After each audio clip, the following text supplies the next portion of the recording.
Curious, do you ever feel like your world is spinning out of control and your task list is so long you don't even know where to start?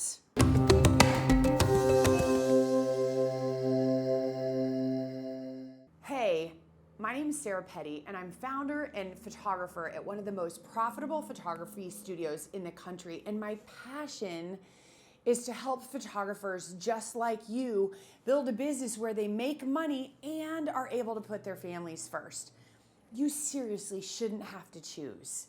I think the pandemic really put us all into this crazy hustle mode where we're just shoving more on our plates than we have ever before. We're being sidelined by having to quarantine or stay home with COVID, or we've been around someone, and who knows how long this is going to last. And even long after COVID's gone, there's going to be something else, especially those of you who have children. Someone's always sick or breaking an arm or whatever it is. And so when you're trying to run a business and a family and a life, it seems like we put way more on our plate than what fits. So I really think after the pandemic, it's forced all of us to have to be able to pivot. We can't just do the same thing. I opened my first small photography studio 2 weeks before 9/11 in 2001.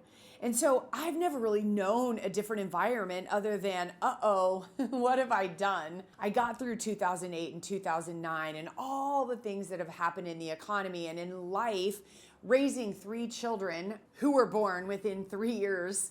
And it's been a lot. So I really want to help you learn from my story and the things I've learned of how to get out of overwhelm. Here's something I learned from my dad, and my dad was an entrepreneur and he was amazing, and he raised us to work. I had an older brother, but somehow I grew up mowing, right? The push mower. And in our defense, it wasn't really a push mower. You squeezed the handle and it would move. But then when my brother went to college, it was so cool because my dad bought a riding mower. And I thought the riding mower was the coolest thing. I think it was for him more than me, but I still got to ride on it. I was fine. We didn't have tons of land. I think we had like 1.5 acres. So it was just enough to kind of be fun. Had my Sony Walkman. I know. You can picture it, can't you? Yellow, big thing with what even was it? Cassette tape in there. Yes, those were the good days, the good old days. But what was cool is it had 2 settings on the mower. One was rabbit, right? I always wanted to mow it as fast as I could. But my dad planted these little bitty pine trees down the whole side of our property. And I needed to put the mower in the other mode that was called turtle, so that I could weave in and out and do a good job without knocking over all the trees. I think I did knock down 1 or 2. Not knock down, I plowed them up. I killed them, I demolished them. Nonetheless, I learned my lesson about you can't always be in rabbit mode. Sometimes you have to be in turtle mode or you're just gonna plow over everything in your life. So when I started my own photography business, and I was just full out rabbit mode, right? I'm gonna build this business as fast as I can and juggle kids, and I'm gonna do it all. And I realized pretty quickly that I can't run my whole life in rabbit mode all the time. And so I had to come to the realization, probably took me a couple of lessons to learn this, where my body just shut down. I got super sick and tried to plow through it until I realized in my business that you can't always be in rabbit mode. And unfortunately, it took me having my body shut down with getting sick with this or sick with that before I realized that I gotta slow down sometimes. So I really looked at, okay, this is what worked for me when I was mowing.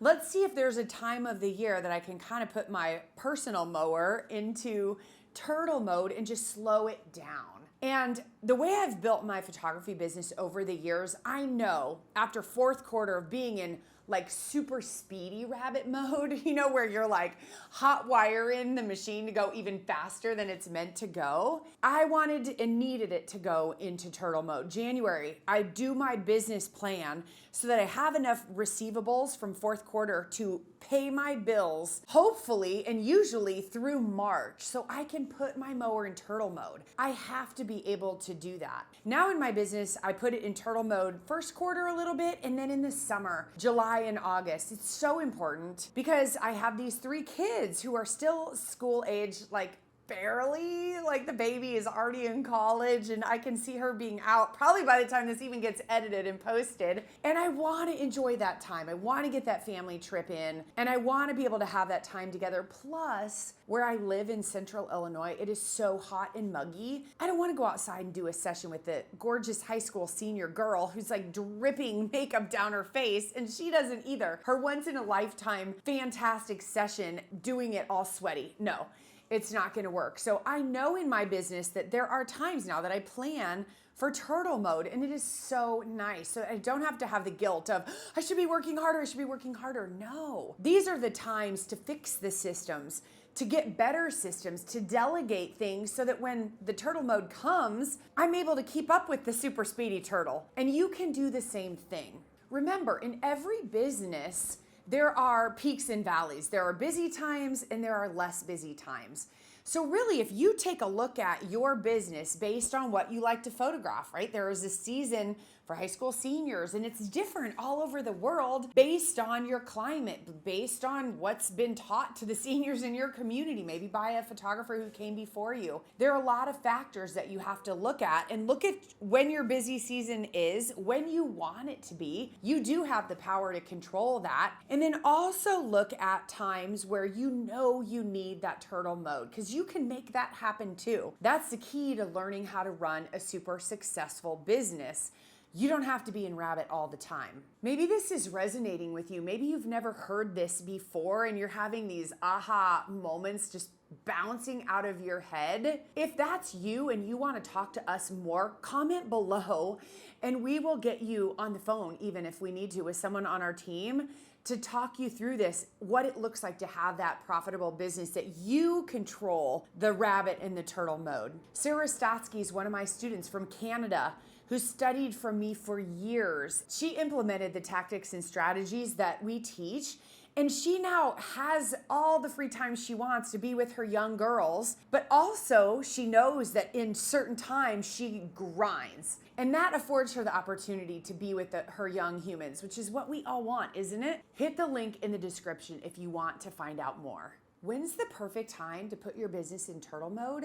It's whenever you want it to be, right? You get to control it if you learn how to do the things you need to do to bring the traffic in when you want it. That's what's so amazing about being a portrait photographer. I used to have a limiting belief that, oh, people would only come on Saturdays. Well, I had 3 babies at home. I didn't want to work Saturdays. And so I trained my clients that they would come Thursday afternoon, and that's when they came.